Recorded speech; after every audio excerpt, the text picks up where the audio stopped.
muchísimas enseñanzas que también podemos aplicar. La primera, podríamos decir, Dios permite que escuchemos noticias tristes para animarnos y hacer algo al respecto, ¿sí? Entonces, cuando escuchamos nosotros algo malo, ¿no? Algo malo, ¿por qué no las deja saber el Señor? O deja saber, pues para que hagamos nosotros algo. Nosotros a lo mejor no podemos ir y ayudar así físicamente, pero bueno, a través de la oración, ¿eh? Por eso, hay veces dice, ¿y por qué me llegó a mí esta información, no? Pues hay que preguntarle. Pues sí, para hacer algo, interceder, ¿no? Precisamente ayer en la oración, ¿verdad? Leía un pasaje de Ezequiel, Alan, y decía que bueno, que el Señor le había dado ese pasaje donde habla de que el Señor le da esa palabra de que hay veces en la noche no podemos dormir, no sé si el espacio, ¿verdad? Y decimos, ay, no puedo dormir, no puedo decir, y yo afuera quiero dormir, ¿no? Pues sí. Y entonces decía, Alan decía, y yo pues logré dormirme, pero después me daba esa palabra el Señor donde decía que Él quiere que oremos, ¿verdad?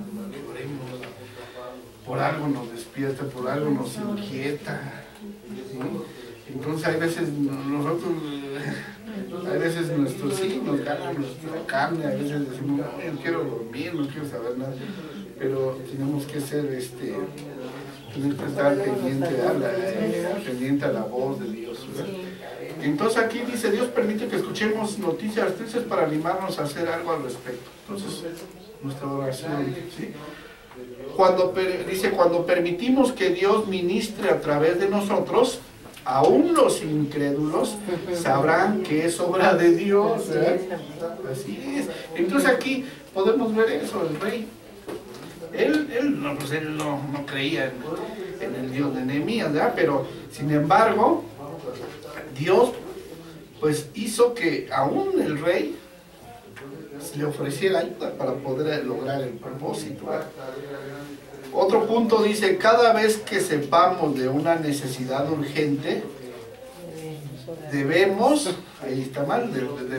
de orar a Dios y actuar. Entonces es eso, ¿no? Cuando tenemos dice aquí, sí, de una necesidad, ¿verdad? Debemos de orar a Dios y actuar. Otro punto, salud, dice, Dios responde las oraciones que están de acuerdo a su voluntad y propósito. Efectivamente, eso ya lo hemos comentado, que si la oración no va alineada a la voluntad de Dios, pues no va a pasar nada. Y es cuando llega la frustración, porque decimos, Señor, pues yo ya te oré, ya te dije, pero no me contestas. Pues sí, pero ¿qué estamos pidiendo? O como lo estamos pidiendo, ¿no? Entonces, tenemos que estar de acuerdo a la voluntad y al propósito de Dios. Por eso, pues, tenemos que preguntarle a Él, ¿no? Dice, otro punto, toda obra que vayamos a realizar para Dios debe ser bien planificada y organizada. Entonces, todo lo que hagamos para Dios, debemos de hacerlo bien, planificar, organizar. O sea, no nomás así, como, pues yo creo así, no, hay que hacerlo bien, ¿no?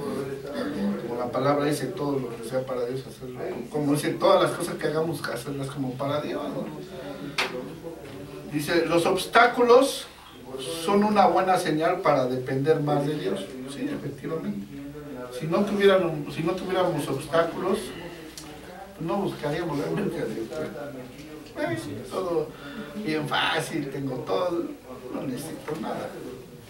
Pero efectivamente los obstáculos, las trabas, es lo que nos permiten, ¿verdad? Así es, ¿sí? Y es una buena señal y oportunidad para depender más de Él. Porque entonces sabemos, Señor, ayúdame.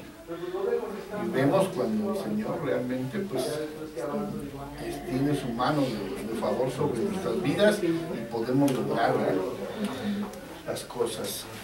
Otro punto dice, Dios permite el control en nuestras ciudades para que seamos conscientes del peligro que es jugar con el pecado. Entonces aquí también algo muy importante, ¿verdad? Dice, entonces Dios permite el control en nuestras ciudades para que seamos conscientes del peligro que es jugar con el pecado. Sí, porque a veces dice uno, no, es que no creo que pase nada, ¿no? No pasa nada. Sí, ¿no? Imagínense si, como dicen, Dios nos pagara en el momento de que actuamos mal, híjole, ya nos existieran, ¿no? Pero imagínense, sí, ¿no? Como la ley de Moisés, ¿no? Que hay que ser apedreados en ese momento ya. O inclusive por ahí, dentro de los puntos, habla de que si un hijo le levantaba la mano al papá, ya apedreado, ya pena de muerte, ¿no? Sí, exactamente. Entonces, imagínense qué cosa tan tremenda, ¿no? Pero Dios realmente es paciente y tiene misericordia de uno, la verdad. Entonces dice que el peligro de jugar con el pecado. Otro punto dice, la lectura y la meditación de las Escrituras cambia cualquier corazón alejado de Dios. ¿Sí? Entonces, nosotros nos alejamos a veces, ¿por qué? Porque pues no hacemos esto, no oramos, no leemos, y eso nos va apartando de Dios. ¿Sí? Nos va apartando. Entonces, en la medida que nosotros estamos leyendo, estamos orando, al contrario, se nos acerca a Él, ¿verdad? Entonces tenemos que hacerlo. Hay veces, y como les comento, a veces es difícil, no hay tiempo, etc., pero sí tiene uno que pedirle también al Señor que Él nos ayude, ¿verdad? Que nos dé ese deseo, ese querer, de hacer las cosas. Bien. Otra enseñanza que nos da aquí el libro es hacer cambios para restaurar nuestras vidas. Es lo mejor que pasó. Dice, es lo mejor que pasó que nos acercara más a Dios. Entonces, restaurar es lo mejor que pasa, ¿verdad? Sí, ahí está. Es lo mejor que nos acerque más a Dios. Sí, efectivamente. Entonces ahí restaurar nuestras vidas.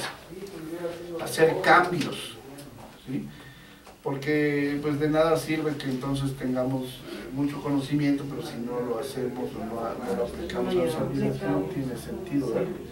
Es como en la escuela, ¿no? Cuando uno va a la escuela, estudia en una carrera, pero si nunca ejerce la carrera, pues ¿de qué sirve? O sea, nunca la aplica, nunca la ejerce, no vas a saber realmente. Entonces, de nombre serás arquitecto, ingeniero, pero realmente sí te hace falta también practicar, sí, la práctica.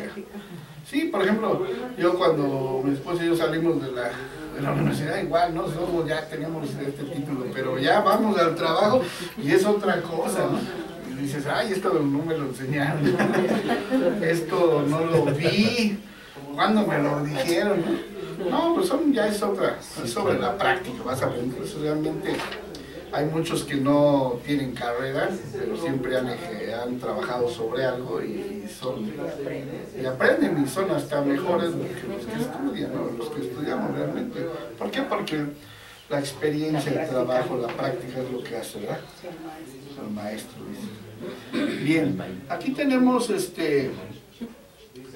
dice las 10 puertas. Dice, tipo de la vida cristiana. Bueno, antes de pasar aquí, déjenme, vamos a leer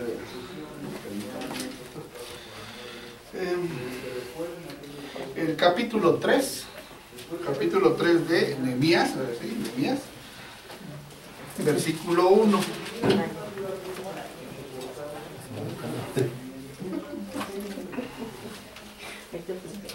Bien, dice, ¿alguien me quiere ayudar a leer, por favor? Versículo 1, mi hermano, por favor. Hasta el 7. Entonces se levantó el sumo sacerdote Eliasib con sus hermanos los sacerdotes y edificaron la puerta de las ovejas. Ellos arreglaron y levantaron sus puertas hasta la torre de Amea y edificaron hasta la torre de Hananeel. Junto a ella edificaron los varones de Jericó y luego edificó Zacur, hijo de Imri. Los hijos de Sená edificaron la puerta del pescado. Ellos la enmaderaron y la levantaron, sus puertas con sus cerraduras y sus cerrojos. Junto a ellos restauró Meremot, hijo de Urías, hijo de Cos, y al lado de ellos restauró Mesulam, hijo de Berequías, hijo de Mesebel. Junto a ellos restauró Sedoc, hijo de Baná.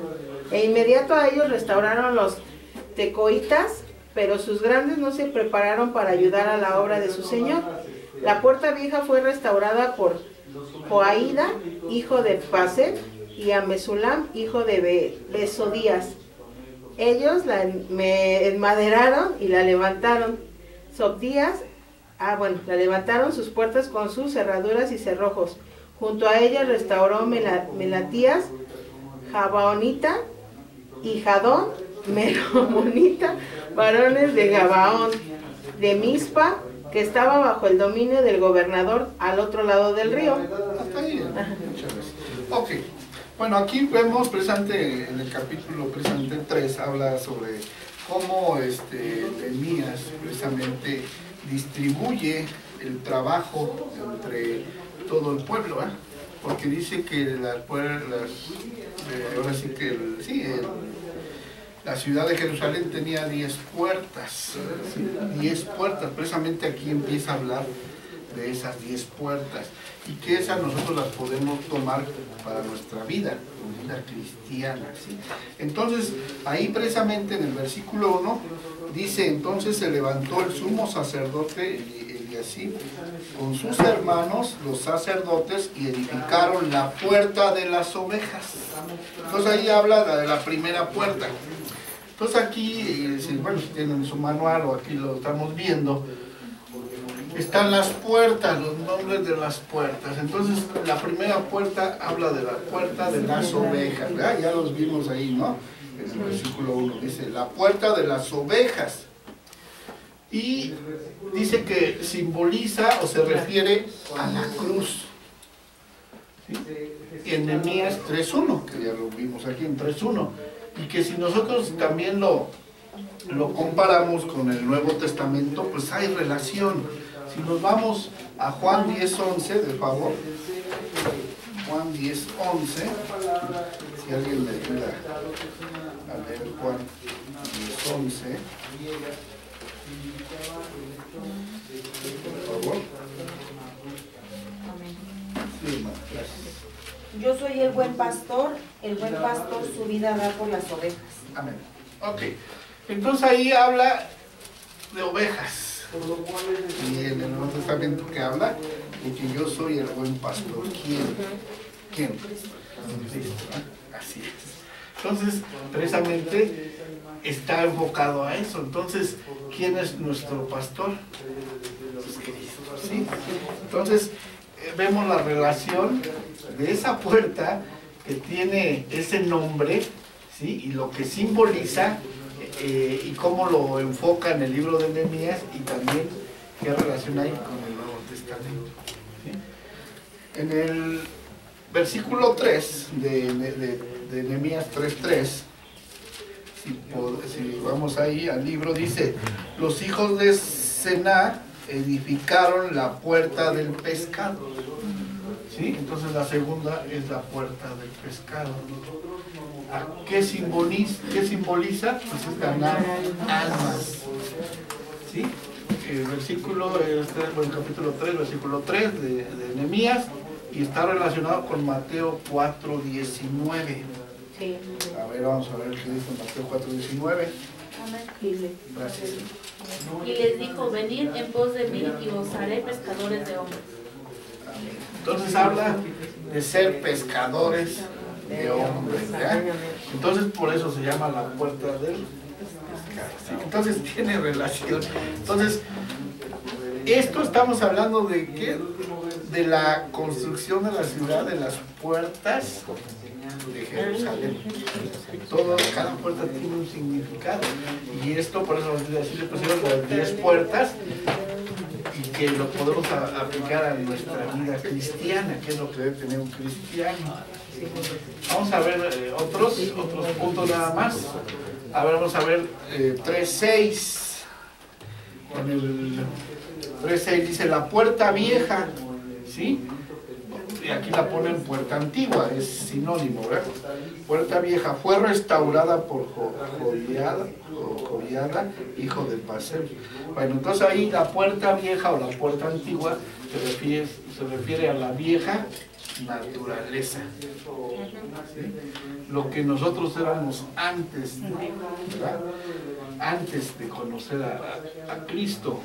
Y si nos vamos, ahí habla en Romanos 6, del 1 al 23.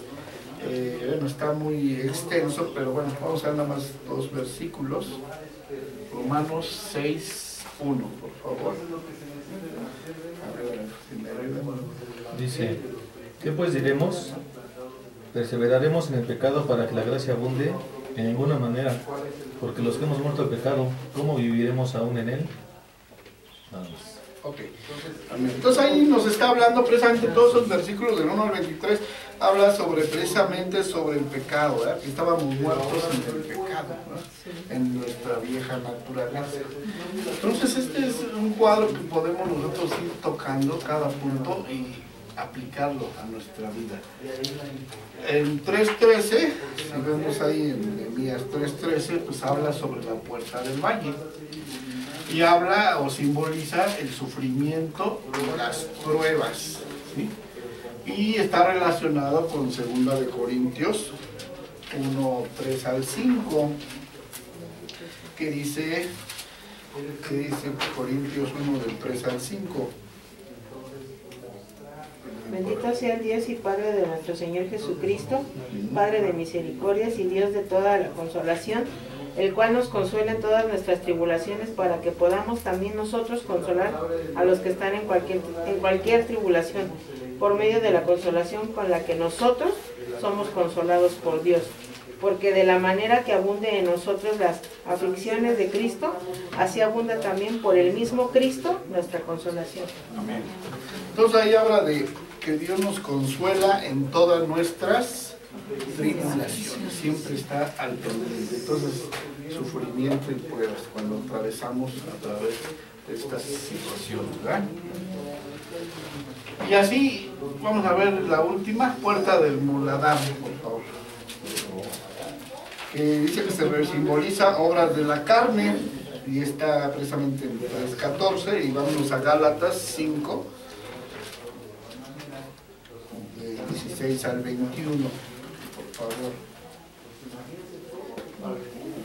Gálatas 5, de 16 al 21, por favor.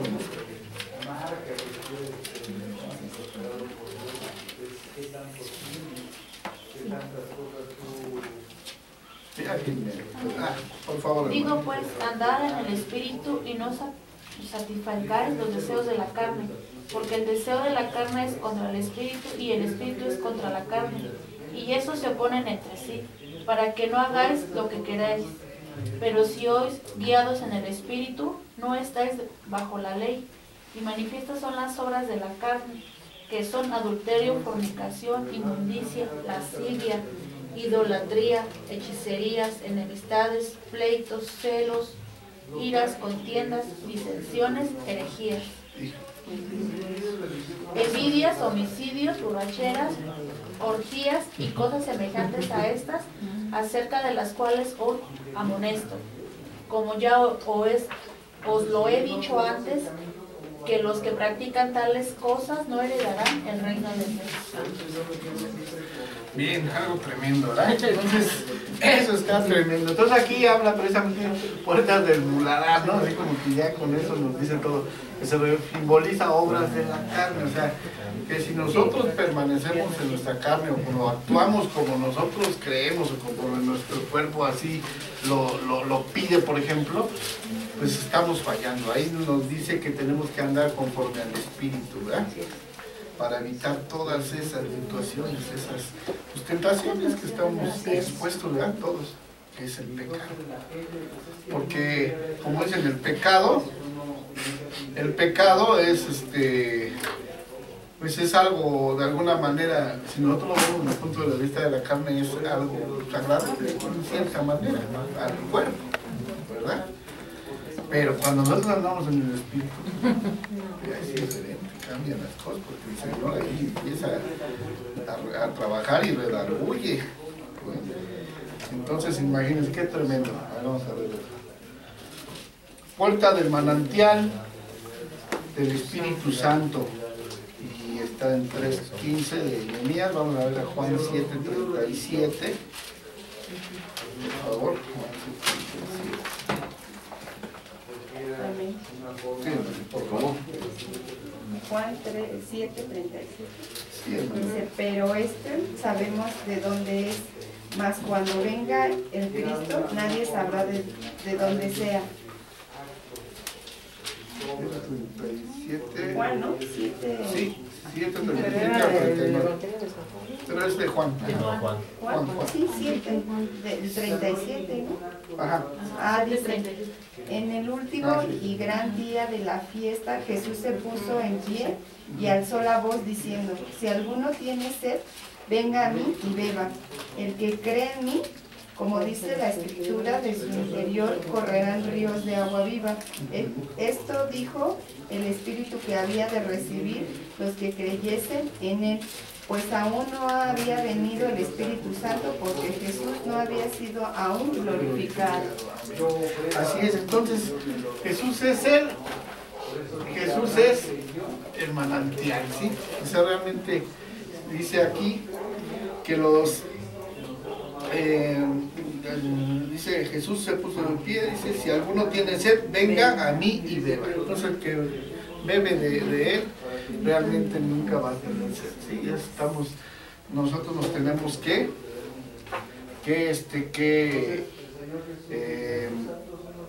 pues de alguna manera nosotros nos tenemos que alimentar de ahí, de esa fuente, de ese manantial, ¿verdad? Que es la vida. Así es, en la otra puerta, puerta de las aguas, se refiere a la palabra de Dios en Juan 4, 10, 14.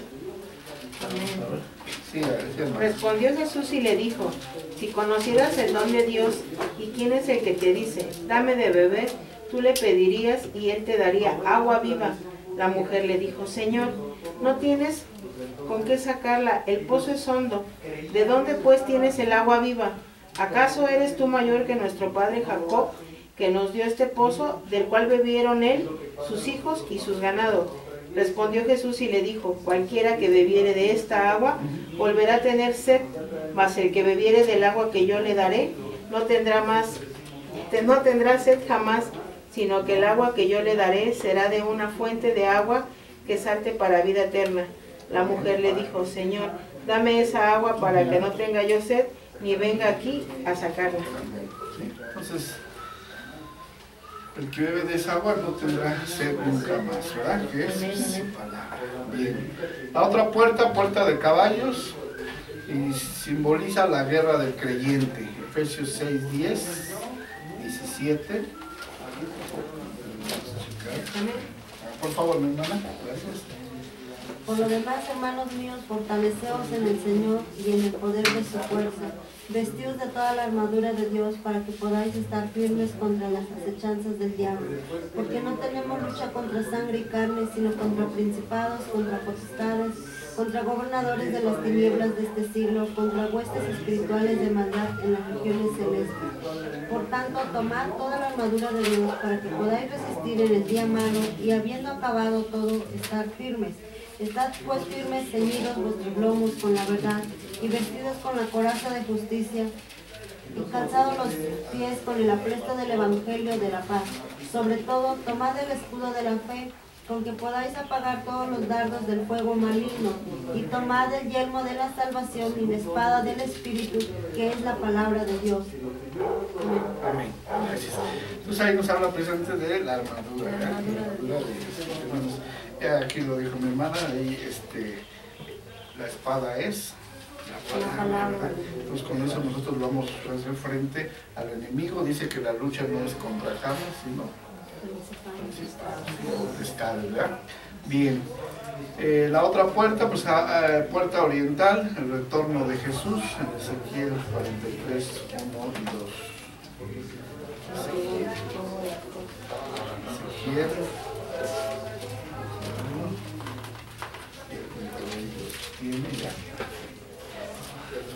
Me llevó luego a la puerta y a la puerta que mira hacia el oriente. Y he aquí la gloria del Dios de Israel que venía del oriente, y su sonido era como el sonido de muchas aguas, y la tierra resplandecía a causa de su gloria. Amén. Así es. Y ya por último, la puerta de inspección se refiere al trono de juicio de Jesús. Primera de Corintios 3, del 9 al 15. Por favor. De tal manera que cuando usted le esté hablando, Corintios 3, 9. Sí, hermano. Porque nosotros somos colaboradores de Dios y vosotros sois labranza de Dios, edificio de Dios. Conforme a la gracia de Dios que me ha sido dada, yo como perito arquitecto puse el fundamento y otro edifica encima, pero cada uno mire como sobreedifica. Porque nadie puede poner otro fundamento que el que está puesto, el cual es Jesucristo. Y si sobre él, este fundamento alguno edificare oro, plata, piedras preciosas, madera, heno, hojarasca, la obra de cada uno se hará manifiesta, porque el día la declarará. Pues por el fuego será revelada, y la obra de cada uno, cual sea, el fuego la probará. Si permaneciere la obra de alguno que sobreedificó, recibirá recompensa. Si la obra de alguno se quemare, él sufrirá pérdida, si bien él mismo será salvo, aunque así como por fuego. Así es. Amén. Entonces realmente aquí pues vemos el fundamento es Cristo, ¿verdad? Entonces, cada una de estas puertas pues tiene un mensaje, ¿no? Y que lo podemos tomar aquí. Entonces ya vimos cada una de ellas, y eso está representado en las 10 puertas de la ciudad de Jerusalén, ¿no? que fueron las que se reconstruyeron. Bien, ¿cuál es el versículo clave de este libro? Pues ahí habla en Nehemías 6, del 15 al 16.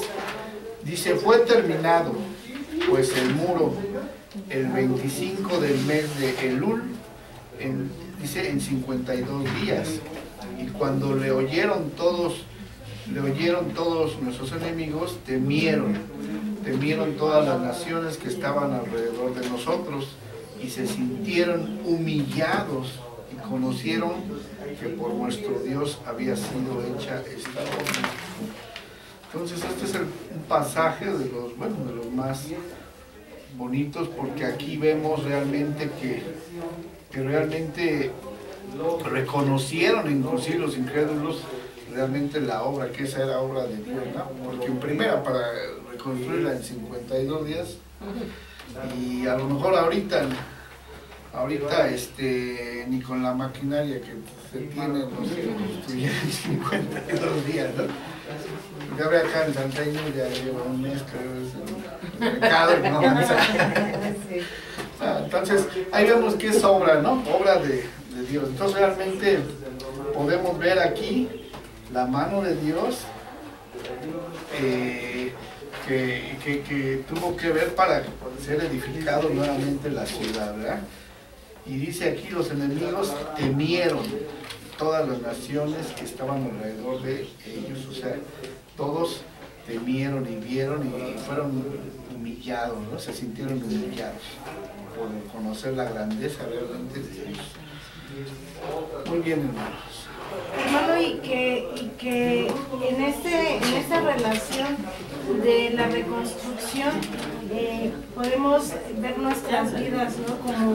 Como hoy hijos de Dios, como hoy que conocemos al Señor, ¿no?